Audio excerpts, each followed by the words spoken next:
si je Janša v zameno za 700 evrov mesečno, kot jih še vedno dobivajo vsi predstavniki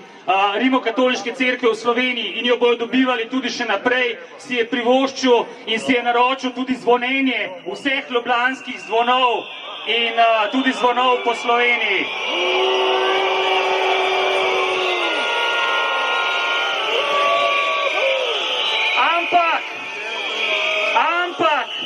Ampak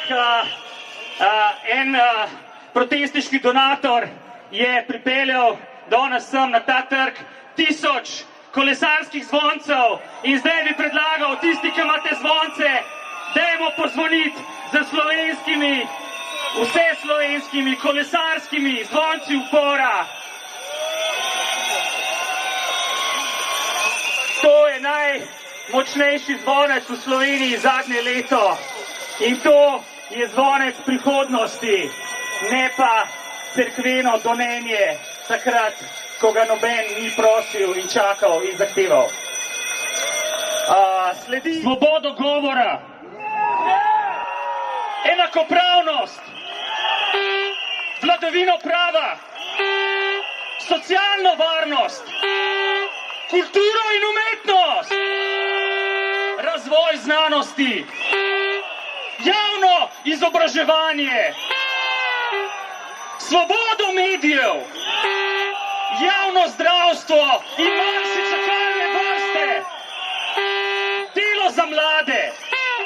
dostojne pokojnine, zaščito manjšin, pitno vodo,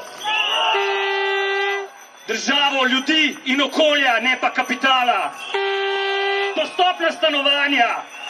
javni prevoz, razbremenitev delavcev,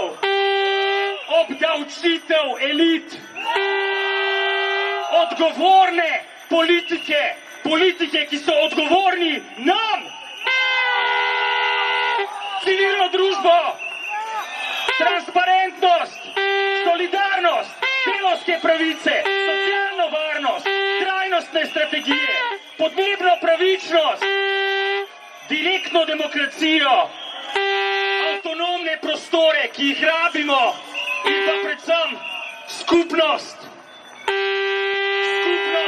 ki jo rabimo, ker samo skupaj nam bo uspelo to državo popeljati v svetlejšo prihodnost. In pred njo je še dolga pot in zato smo danes tudi tukaj, da skupaj izrazimo željo, v katero smer bi želeli, da skupaj z njo hodimo naprej. Nekateri od vas, ali pa najbolj mnogi od vas, so bili tukaj v Ljubljani lansko leto, julija, ko smo organizirali protestno ljudsko skupnost prihodnost.